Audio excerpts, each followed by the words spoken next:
Então, esta manhã, eu fui buscar um grande escritor português, Camilo Castelo Branco, o título para este sermão, que é Lágrimas e Sorrisos. Dizia ele: lágrimas e sorrisos são a condição da vida. A vida, tudo isto faz parte da vida, não é? Toda a vida tem duas faces e tudo tem um lado e o outro, mas eu quero basear num texto da Palavra de Deus na Carta aos Romanos. Vou pedir para ficarmos em pé. Quem tem a Bíblia pode tomar e quem não tem pode acompanhar aqui. Vai aparecer aqui, vão aparecer aqui os versículos. Eu gostava de ler um versículo e vocês lerem o segundo, e depois eu ler o terceiro, vocês lerem o seguinte, etc. assim, alternadamente. Vamos pôr lá então os versículos, por favor. Romanos capítulo 12, versículo 9. Eu vou ler este e vocês leem o 10 e depois fazemos alternadamente. O amor seja não fingido, aborrecei o mal e apegai-vos ao bem. Agora vocês.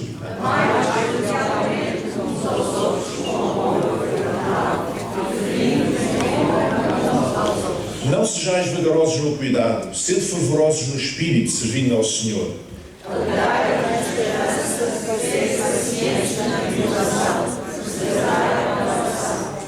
Comunicai com os santos nas suas necessidades, segui a hospitalidade.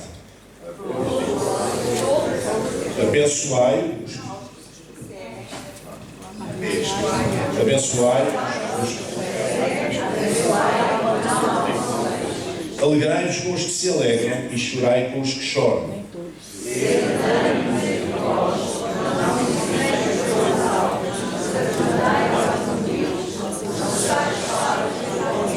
A ninguém torneis mal por mal, procurai as coisas honestas perante todos os homens. Versículo 18. Se for possível,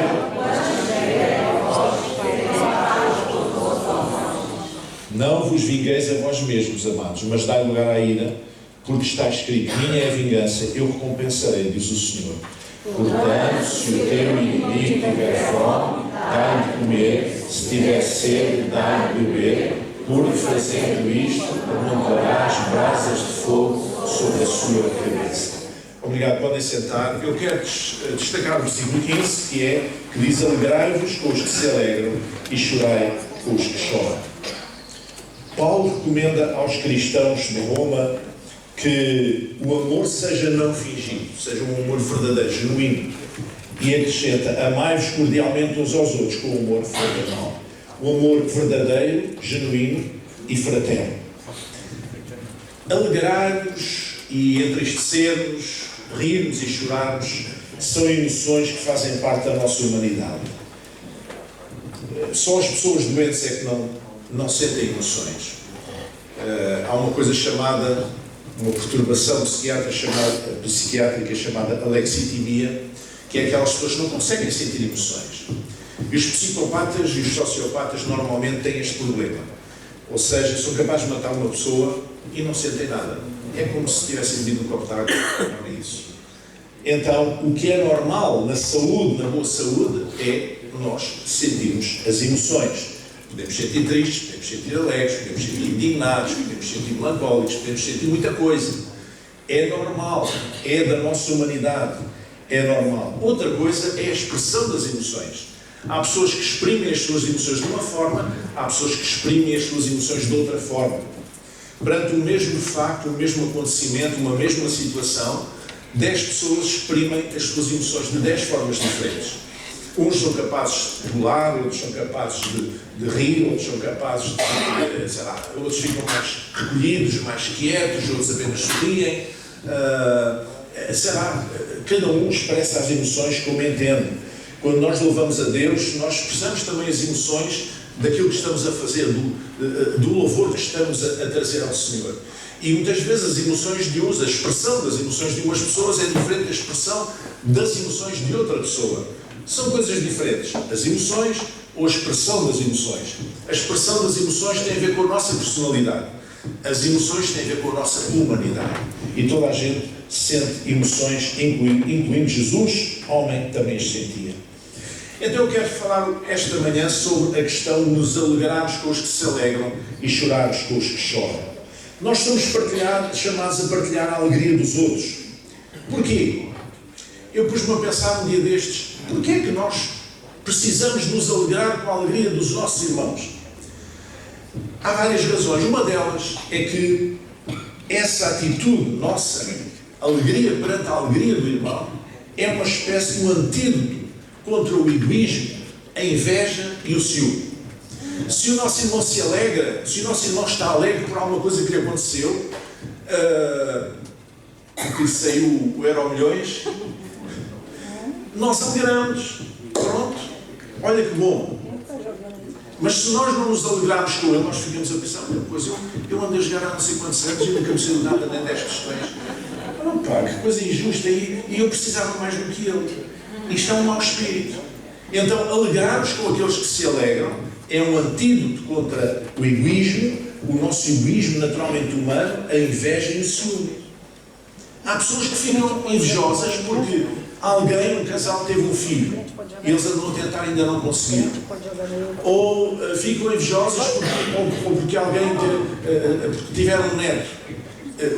Os amigos tiveram um neto e eles ainda não conseguiram ter um neto. Ou porque alguém comprou um carro novo, que era o carro que eu gostaria de comprar, mas não consigo comprar, que eu fico com inveja. Em vez de alegrar com ele, eu fico com inveja. Ou alguém que concluiu o seu curso, fez a sua graduação, ou recebeu uma promoção na sua profissão, etc.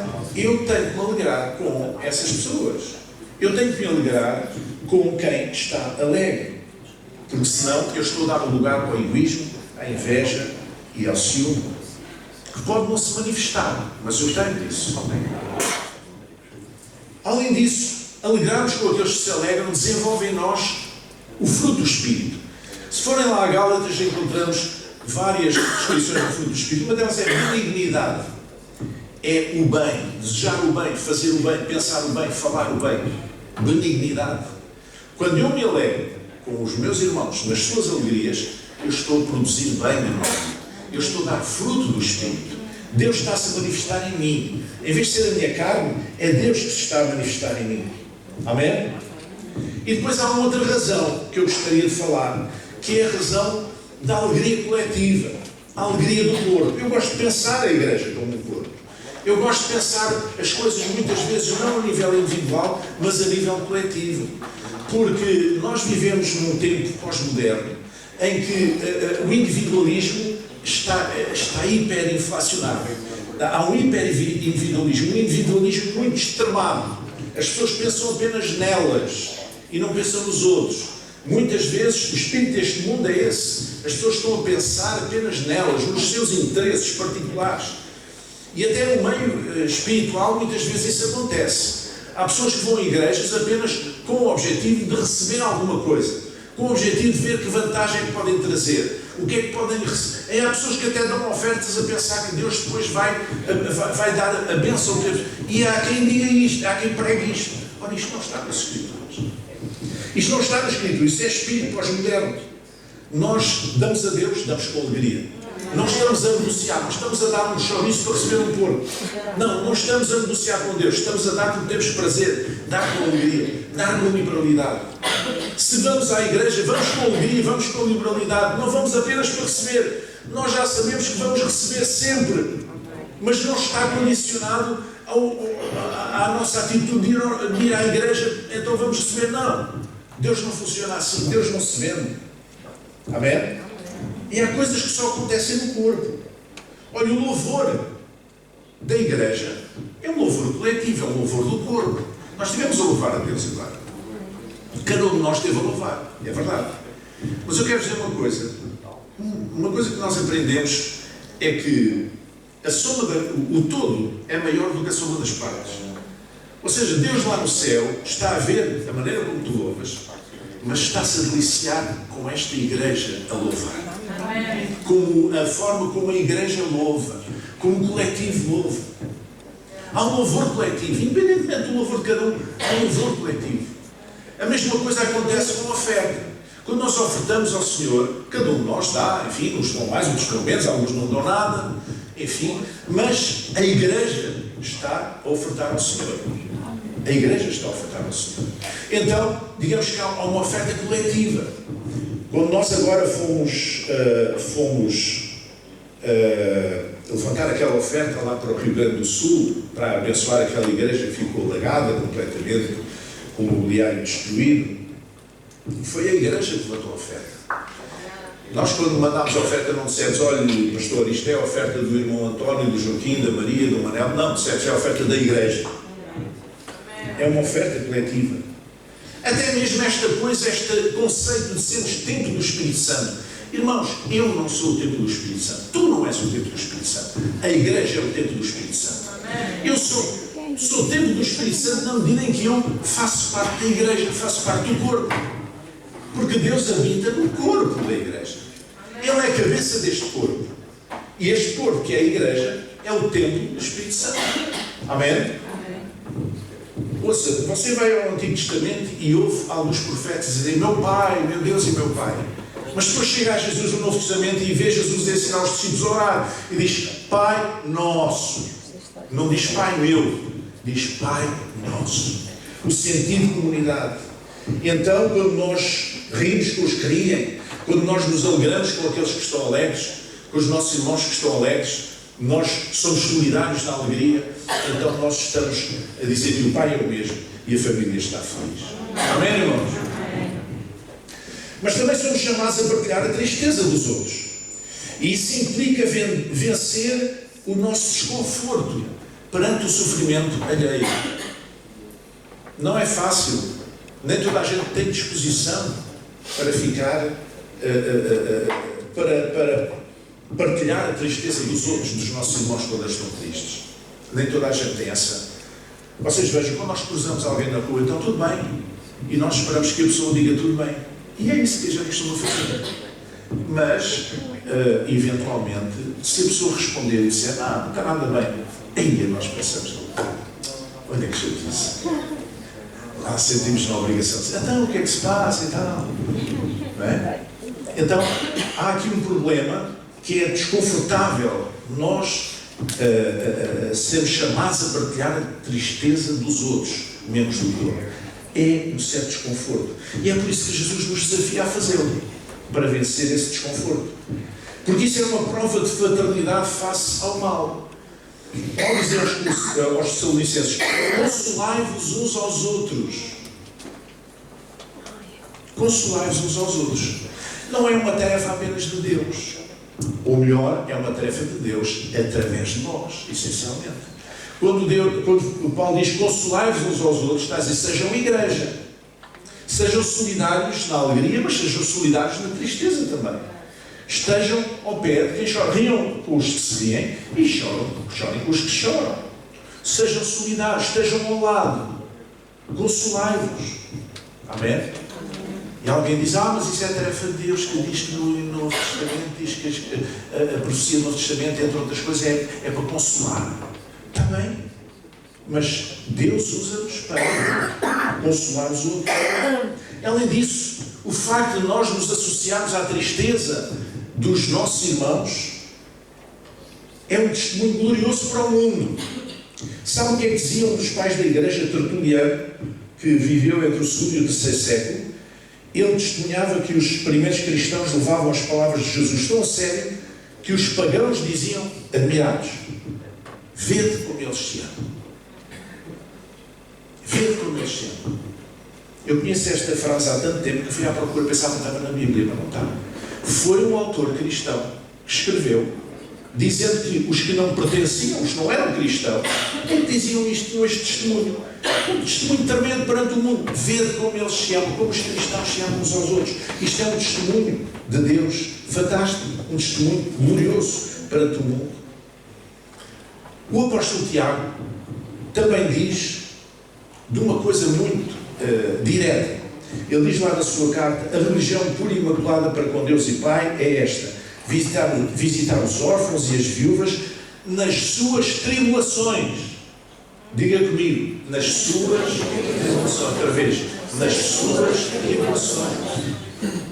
Não é quando é festa, não é quando é um aniversário, não é quando é uma festa de casamento. Não quer dizer que nós estejamos, também alegramos com os que se alegram. Mas isto é a verdadeira religião. Visitar os órfãos e as viúvas nas suas tribulações e guardar-se da corrupção do mundo. Então, a religião verdadeira é esta. Uma pessoa que acha que é muito religioso, muito espiritual, muito pessoa de Deus, mas que não se preocupa com os outros, quando os outros estão em sofrimento, a sua religião não serve para nada. É como aquele sal que não salga, que só presta, sabe para quê? Para deitar fora e ser pisado pelos homens. É isso que diz a Escritura. Além disso, chorar com aqueles que choram, eu chamaria que é uma estranha forma de felicidade. Sabia? Uma estranha forma de felicidade. Porque lá nas bem-aventuranças, Jesus disse: bem-aventurados os que choram, porque eles serão consolados. Amém? Porquê é que eu digo que isto é uma estranha forma de felicidade? Nós podemos chorar com aqueles que choram. Muitos irmãos aqui sabem que eu fui presidente da Liga dos Amigos do Hospital de Setúbal durante anos, e antes disso colaborei com o voluntariado muito tempo. E muitas vezes os voluntários vinham ter comigo e diziam: olha, doutor, não faço ideia como eu vou para casa, no dia de escala de serviço, eu vou para casa tão feliz. O simples facto de passar na enfermaria e perguntar: olá, senhora, não sei o quê, senhora, não sei o quê, quer uma revista para se entreter e tal, quer precisa de alguma coisa, um copo de água, não. E a pessoa agradecer e dar um sorriso para mim: olha, eu vou para casa e peço em cima das palavras. O que é que isto significa? Significa que aquelas pessoas, aquelas voluntárias, encontraram nesta atividade um sentido, uma forma significativa de ser útil para os outros. Não é para a sua família, para os seus netos, para os seus filhos, para os seus familiares, que é suposto. Não, para uma pessoa estranha. E receber um sorriso de volta, ou um agradecimento. E essa sensação de poder ser útil a alguém, por muito pequena que seja o ato que a pessoa está a fazer, é uma satisfação. Mas olha que todas me diziam isso. Não há aqui ninguém que não dissesse isso. Nós temos aqui hoje uma irmã, já houve mais, mas eu penso que ela não está cá hoje, a Matilde, que é voluntária nos cuidados intensivos aqui do Hospital de Setúbal. Sempre trabalhou aí. O que é que acontece? Ela lida com pessoas, familiares que estão em pico de ansiedade, porque o seu familiar está nos cuidados intensivos e vão lá para tentar saber. E elas, as voluntárias, é que atendem as pessoas e vão ver o que é que podem dizer, o que é que não podem dizer e tal. Tem que ter uma palavra dos consolados a acalmar. E é uma coisa extraordinária.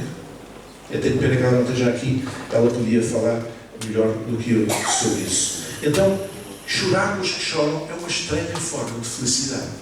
Nós associamos sempre o choro a coisa negativa. Não, nós podemos chorar a rir. Há pessoas que já morreram a rir num ataque de riso. Verdade. Vocês não acreditam? É verdade. Há pessoas que reagem às situações de outras formas e muitas vezes riem por coisas até más que lhes acontecem. Depende da reação da pessoa. Se a pessoa for na rua e der um espalhanço, na altura se calhar não acha muita graça, mas quando se levanta começa-se a rir. Não é? Já não falo dos outros que viram. Mas a própria pessoa às vezes diz: bom, quando conta mais tarde, bem, pai, a andar e espalhei, olha, e ri-se. Há uma estranha forma de felicidade quando nós choramos com aqueles que choram. Então é importante exercitar a solidariedade cristã. E o apóstolo dizia: não sejam vagarosos no cuidado. Ou seja, não façam os mínimos. Não façam só por fazer, não façam só por... Façam a sério. Quando tiverem que cuidar de alguém, cuidem a sério. Não sejam vagarosos. Sejam empáticos. Jesus era empático. Jesus colocava-se no lugar daquela pessoa, procurava tentar entender o que é que aquela pessoa estava a passar e responder à sua necessidade. Amém? E é por isso que ele ressuscitou o filho da viúva de Naim, E é por isso que ele curou tantas enfermidades, porque ele via que as pessoas estavam em sofrimento. E às vezes não agia diretamente, objetivamente, era de forma indireta, como aquela mulher que tinha o fluxo de sangue há 12 anos, aquela hemorragia no seu corpo, e que tinha corrido os médicos todos e nunca mais resolveu a situação, devia estar anémica com certeza, e ela chegou por trás, muita gente, e tocou na orla do vestido de Jesus, cheia de fé, querendo que seria curada. E dele saiu virtude. E ela foi curada. E Jesus sabia que ela estava a tocar. Sabia o que ela sentia, sabia que ela estava ali, sabia que ela ia tocar na orla do seu vestido. E libertou virtude, libertou poder de cura para que ela fosse curada. Então Jesus era empático com as pessoas. Esta questão de rirmos com os que se riem e chorarmos com os que choram, os nossos irmãos, reforça o sentido de família. Isto é, combate o espírito de independência, que é um espírito moderno, um espírito contemporâneo, um espírito de independência. Qualquer pessoa quer ser independente. E é por isso que as pessoas cada vez estão mais sozinhas. Cada vez mais sozinhas. As pessoas querem ser independentes. Não querem depender de ninguém. Mas na fé cristã não há independência. Não deve haver independência e também não deve haver dependência. Deve haver interdependência. Nós dependemos uns dos outros. Cada um tem o seu papel, mas nós dependemos uns dos outros, porque é assim que funciona no corpo. Amém? Esta ideia da independência leva algumas pessoas estranhamente a dizerem: eu quero não ando a servir os homens, eu só sirvo a Deus. Não quer saber, não sirvo os homens, sirvo a Deus. E eu, como já tenho dito aqui milhões de vezes, quem diz isto nem serve os homens, nem serve a Deus. Porque Deus não precisa do nosso serviço para coisa nenhuma. Deus tem lá os anjos, olha, a Priscila canta muito bem, o pessoal canta muito bem, tocam muito bem, mas os anjos fazem melhor. Amém? A gente prega muito bem, mas ele não precisa que lhe preguem para ele, porque ele já sabe tudo de uma ponta à outra. Amém? Qualquer coisa que nós possamos fazer para Deus, estamos em grande desvantagem. Ele não precisa do nosso serviço, só precisa de uma coisa: para nós colocarmos os nossos dons, os nossos talentos ao serviço das pessoas. A única maneira de servir Deus é servir as pessoas. É por isso que nós estamos aqui, estamos a servir a palavra de Deus. Estamos a servir através da música, através do canto, do louvor, através da pregação, através do testemunho, através da partilha. Amém, irmãos? Através da oferta, estamos a abençoar outras pessoas que têm necessidades. Sentir família, chorar com os que choram e rir com os que riem, reforça o sentido de família na igreja.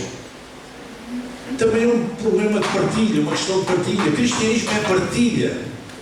Partilha. E simbolicamente, o ato mais elevado de partilha que nós temos é a celebração da ceia do Senhor. É o ato mais elevado que nós temos, porque partilhamos o pão entre nós e o cálice, que representam o corpo e o sangue de Cristo. Então, esta partilha entre nós digamos, a ceia do Senhor é um ato simbólico mais forte que nós podemos imaginar do que é esta partilha. Mas nós não partilhamos só o pão e o cálice, nós partilhamos a vida uns com os outros. Se nós rirmos com os que riem, os nossos irmãos, e chorarmos com os que choram, nós estamos a desenvolver uma coisa chamada comunhão. E ao desenvolver a comunhão, nós estamos a combater o mal do século. E o mal do século é a solidão. Há dias eu estava a pensar num versículo muito conhecido dos Salmos, que diz que o choro pode durar uma noite, mas a alegria vem pela manhã. E depois me a pensar, mas porquê que a noite há de ser choro? E aquilo que me veio à mente foi: a noite, nesta sociedade rural, há 2000 anos, ou aliás, há 4000 anos talvez, ou 5000 anos, quando isto foi escrito, não havia luz elétrica, não havia computadores. Então à noite, os animais calavam-se, os pássaros voavam para os ramos das árvores e dormiam, as vacas estavam a dormir, os animais estavam a dormir, e as pessoas estavam a dormir, a noite caía, e as pessoas dormiam. Isto fala de quê? Fala de solidão. Solidão. Talvez algum pássaro noturno eventualmente pudesse fazer algum ruído pontualmente. Mas quando a manhã começa a surgir, quando vem a manhã, os galos começam a acordar a gente, os animais começam a se mexer, começamos a ouvir os animais, começamos a ouvir os pássaros, começamos a ouvir os insetos, começa a haver vida. Mas durante a noite, há, digamos, a imagem da solidão. Isto significa que a solidão leva-nos a pensar, quando temos insónias, a pensar mal. Leva-nos a um estado de maior tristeza do que em relação ao dia. Durante o dia nós andamos distraídos, ruído daqui, ruído dali, ruído na rua, ruído na casa, ruído da televisão, ruído da rádio, andamos distraídos, mas à noite estamos apenas entre nós e Deus. Sentimos muitas vezes solidão. Estudos científicos dizem que a solidão crónica altera o cérebro. A solidão persistente altera o cérebro. Sentir-se desligado dos outros, desconectado dos outros, afeta a estrutura do nosso cérebro e aumenta o risco das doenças neurodegenerativas. Isto é a ciência que diz, não sou eu. É a ciência que diz. A solidão persistente, a pessoa estar sozinha, continuar sozinha, estar muito tempo sozinha, ter pouco contato com as outras pessoas, porque nós não fomos feitos para isso. O ser humano é um ser gregário, é um ser para estar com outras pessoas. Nós fomos feitos para a comunhão, nós fomos feitos para estarmos com outros, nós fomos feitos para ouvir os outros falarem, para ver os outros moverem-se à nossa volta, para interagir uns com os outros. É o ADN da nossa humanidade. E quando nós nos isolamos, e muitas vezes as pessoas isolam-se porque tiveram um conflito com este, isolam-se do outro, tiveram um conflito com o outro, isolam-se da família e tiveram um conflito com a família, isolam-se dos vizinhos e tiveram um conflito com os vizinhos, isolam-se dos colegas de trabalho e tiveram um conflito com os colegas de trabalho. E só não se conseguem isolar de si próprios porque não conseguem, mas estão sozinhos. Solidão. E a solidão é má, a solidão mata. É por isso, irmãos, que a igreja é uma coisa preciosa, porque é um espaço de comunhão que combate a solidão e promove a saúde espiritual e a saúde mental. Escreva isso que eu estou a dizer. Amém? Promove a saúde em todos os aspectos. Agora, a solidão é uma coisa, a solitude é outra. Ou seja, há pessoas, e eu incluo nessas pessoas, que precisam às vezes de estar sozinhos. Ou seja, a solidão é o facto de a pessoa estar sozinha porque não tem outra hipótese ou porque escolheu isso. A solitude é alguma coisa, pontualmente, que a pessoa quer estar sozinha durante alguns momentos apenas da sua vida, mas que tem comunhão com outros. Solitude significa, por exemplo, se eu quiser estudar alguma coisa, há pessoas que costumam ouvir música, eu não sei como é que conseguem. Eu se estiver a estudar, ou concentrado a escrever alguma coisa, escrever um texto ou qualquer coisa, ou preparar uma pregação, o que for, e estiver a ouvir música, a minha cabeça vai logo, este acorde de música, como é que ele resolveu ali, não sei o quê, fico logo parasitado, não consigo. Há pessoas que conseguem, é fantástico. É? Então, às vezes há pessoas que precisam estar sozinhas, por escolha, para pensarem na sua vida, porque gostam de estar com os outros, mas também gostam de estar consigo. Isto é outra coisa. A solidão é uma solidão forçada, talvez devido às escolhas da pessoa ou às circunstâncias da vida. A pessoa ficou sozinha e persiste sozinha e não faz nada para deixar de estar sozinha. Isso é terrível. Então, nós precisamos de aprender que a igreja é um lugar para nós rirmos com os que riem e chorar com os que chorem, termos um espírito de família. Amém? Muitas vezes o que acontece é que as pessoas veem na sua vida funcionar uma lei espiritual que é a lei da sementeira e da colheita. Às vezes vemos pessoas já com uma certa idade que estão muito sozinhas, dizem que os filhos não nos ligam, os netos não nos ligam, não querem saber deles, etc. E eu pergunto, o que é que esta pessoa semeou nos filhos e nos netos durante a sua vida? O que é que semeou? Porque normalmente aquilo que semeamos é aquilo que vamos colher. Alguém que semeia amor e compreensão, provavelmente vai colher amor e compreensão quando precisar, quando estiver mais idoso, dos seus filhos e dos seus netos, dos seus familiares. Não é? Quando estiver em necessidade, se ajudou quem estava em necessidade, quando estiver em necessidade, se calhar, muito provavelmente vai ser ajudado. É certo que nem sempre nós colhemos apenas aquilo que semeamos. Às vezes escolhemos coisas que não semeamos. Mas a regra é que se nós semeamos, vamos colher. Irmãos, há uns anos eu fui arguente de uma jovem que fez um mestrado na universidade, em serviço social, e ela era de São Tomé. E ela fez um trabalho sobre a situação, a condição de idosos em São Tomé. E eu fiquei horrorizado. Porque em São Tomé, as pessoas mais velhas, mulheres e homens, mas passa-se muito com os homens, são muito rejeitados pela família. E eu não conseguia entender o porquê. Até que depois, ao ler, ao continuar a ler o trabalho, eu cheguei à conclusão porque é que isso acontecia. Então, em São Tomé, os homens casam pouco. Juntam-se uma mulher, têm 1 ou 2 filhos ou 3 filhos. Depois partem para outra, juntam-se com outra mulher, têm mais 2 ou 3 filhos. Depois partem para outra, mais outra mulher, mais 2 ou 3 filhos. Têm um rancho de filhos, tiveram 3 mulheres, mas agora estão sozinhos. São escorraçados de casa, são chamados feiticeiros, são postos na rua. Porquê? Porque eles não foram pais. Eles apenas geraram filhos. Eles não criaram laços, não criaram vínculos com os filhos, nem com as pessoas com quem se relacionaram ao longo da vida. Então eles agora estão sozinhos. E depois, para agravar a situação, o país não tem condições para receber idosos. Tem pai, o São Tomé deve ter uns 2 lares, e um deles é particular, e portanto não há lugar para as pessoas. É uma condição terrível. Porquê? Porque as pessoas não choraram com os que choram, não riram com os que riram, com a sua família. Até a Priscila e eu jogando para mim aqui. Então, irmãos, nós precisamos de algum equilíbrio. Há 2 inimigos do nosso equilíbrio.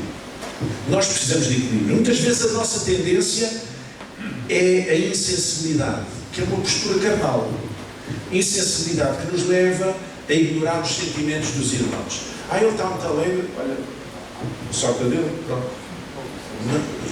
A pessoa não se associa à alegria do outro. Não ri com os que riem. Há um problema qualquer e a pessoa está em sofrimento. Quer lá saber? Não chora com os que choram. Esta insensibilidade é uma postura carnal, não é uma postura cristã. É qualquer coisa que não está bem. É qualquer coisa que está fora daquilo que deve ser o âmbito da nossa fé.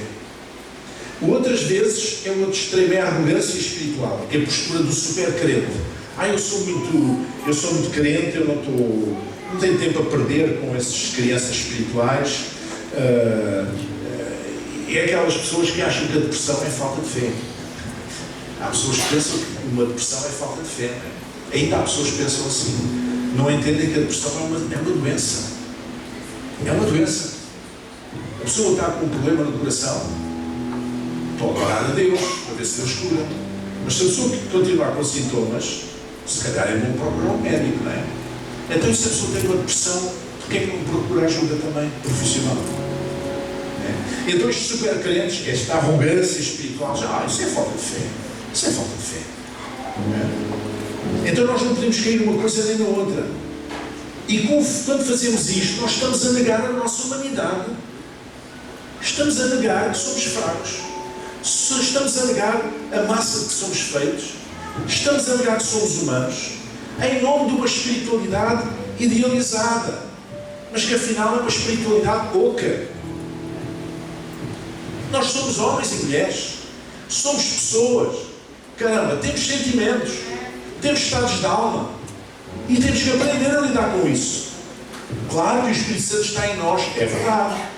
Mas o facto de o Espírito Santo estar em mim não quer dizer que eu não contraio uma doença física. Não quer dizer que eu não contraio uma doença das minhas emoções. Então eu tenho que estar alerta. Mas esta atitude de arrogância espiritual é negar estas pessoas que querem ser mais espirituais do que Jesus. Jesus manifestou plenamente a sua humanidade, irmãos. Jesus era perfeitamente homem. Não tinha nada a mais nem nada a menos que o homem. Também era perfeitamente Deus. É verdade. Este é o mistério da identidade de Cristo, que andaram 4 séculos no início da história da Igreja, 4 séculos a tentar descobrir, a tentar compreender isto. É um mistério. Continua a ser um mistério. A fé é mistério. E eles, ao fim de 4 séculos, concluíram que Jesus é perfeitamente homem e perfeitamente Deus. Enquanto homem perfeito, enquanto perfeitamente homem, Jesus teve emoções, teve sentimentos. Ele manifestou-se na alegria. A Bíblia não fala muito disto, e os pregadores ainda falam menos. Mas diz lá um versículo que está muito esquecido, que Jesus uma vez pôs-se a ver as crianças a brincar, a tocar flauta e a dançar. E devia estar muito divertido. Devia estar muito divertido. As crianças a cantar em roda e tal, e a brincar, e não sei o quê, e a tocar flauta, e ele estava todo divertido. Ele foi a casamentos. A gente só tem um casamento de Caná da Galileia porque os evangelistas, enfim, estavam interessados mais nos milagres, de registrar os milagres de Jesus, mas de certeza que ele foi a mais casamentos. Porque aquela gente casava-se, cuidado. Além disso, os casamentos naquela altura duravam para aí uma semana, aquilo era uma festa. Ele foi a casamentos. Casamentos é um espaço de alegria. Ele não foi para os casamentos para chorar. Ele não foi para os casamentos assim, uma corona, uma hora. Não. Ele estava lá, a comer e a beber, a divertir-se com as pessoas. Qual é o problema? Jesus era humano, mas também na tristeza. Quando ele chorou sobre Jerusalém, sabendo aquilo que ia acontecer na cidade daí há alguns anos, que a cidade ia ser destruída, o templo ia ser profanado e destruído, e as pessoas iam ser dizimadas. Ele chorou por antecipação daquilo que ele sabia que ia acontecer por causa da dureza de coração dos judeus. Ele chorou junto ao túmulo do seu amigo Lázaro. Quando chegou lá, ele já estava morto. É claro que depois o ressuscitou, mas ele chorou. Ele era um ser humano completo. Irmão, se Jesus riu e Jesus chorou, porquê é que tu não ris? Porquê é que tu não choras? E porquê é que tu não ris, não te juntas com os que se riem e ris com eles? E porquê é que não te juntas com os que choram e choras com eles? Nós só podemos amar-nos uns aos outros desta forma, como Jesus nos ensina, como somos verdadeiros adoradores, que o desejamos a Ele acima de tudo. Vamos chegar em pé. Bendiz minha alma ao Senhor.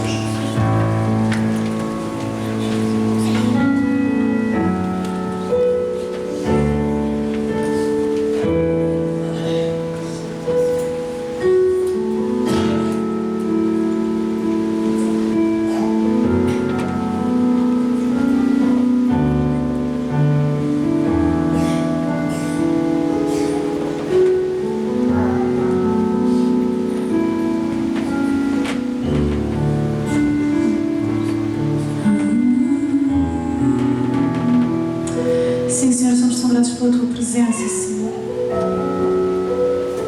Mas também somos gratos pela presença de cada irmão e irmã neste lugar. Obrigada porque Tu és autor desta igreja, Senhor. Tu és o autor da igreja, que nos vai dizer o Teu nome como igreja, como irmãos que nos apoiamos uns aos outros.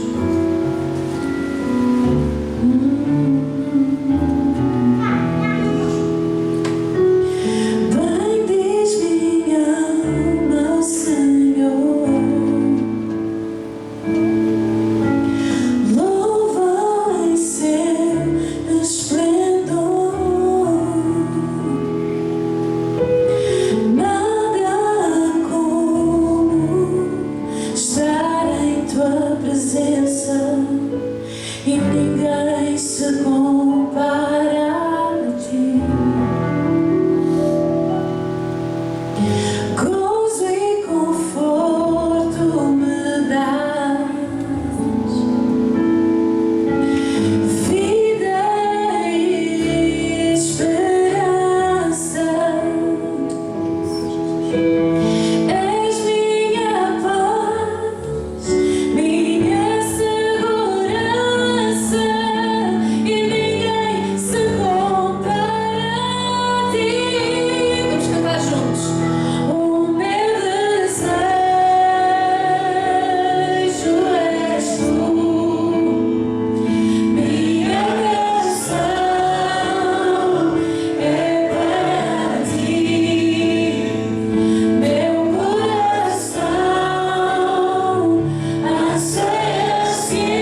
Amém.